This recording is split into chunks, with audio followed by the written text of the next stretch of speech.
এবং নিজের মুখে সাদা রং মেখে একদম ডাইনি সাজলো। তারপর একখানা বড় লাঠি হাতে নিয়ে সে বেরিয়ে পড়ল। আজকে ভূতেদের বোকা বানিয়ে সব সোনা নিয়ে নেব। আর আর ওই জাদুকরি পেঁপে, সেটা তো আমার চাই চাই। পাঁচু চুপি চুপি রমেশের পেঁপে বাগানে ঢোকে। সেখানে টেবিলে রাখা পাকা পেঁপের স্তূপ। পাঁচু একটি ঝোপের আড়ালে লুকিয়ে থাকে। হঠাৎ হালকা কুয়াশার মধ্যে ভূতেদের উপস্থিতি টের পাওয়া যায়। তারা টেবিলের চারপাশে জড়ো হয়ে পেঁপে খাচ্ছে। পাঁচু লাঠি উঁচিয়ে গর্জে ওঠে। এই এই এই এই এ, তোরা কারা? এই পেঁপে তোদের নয়, ছেড়ে দে এই পেঁপে। এই তুই কে? তুই কে?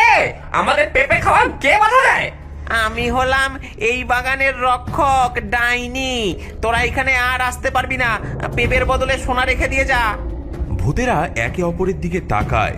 তাদের মুখে সন্দেহের ছাপ, কিন্তু তারা ভয় পেয়ে টেবিলে সোনা রেখে পালিয়ে যায়। পাঁচু সোনার মোহরগুলো তুলে নেয়। এরপর কয়েকটি পেঁপেও সে থলিতে ভরে বাড়ি চলে যায়।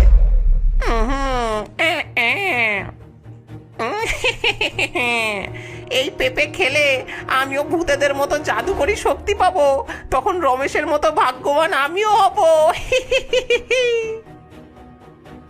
বেটা খাক না, তাহলে বুঝবে মজা।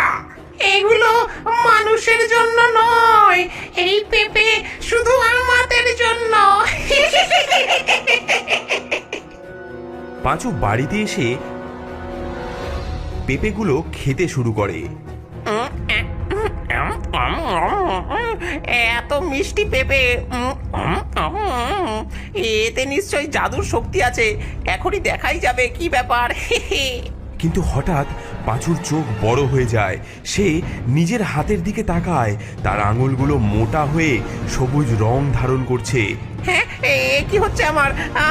আমার হাত! হ্যাঁ, কি হলো? কি হলো তোমার? হ্যাঁ, এত বড় পেঁপে কোথা থেকে এলো? পাঁচুর স্ত্রী পেঁপেটি তুলে রান্নাঘরে নিয়ে যায় এবং সেটি কেটে খেয়ে ফেলে।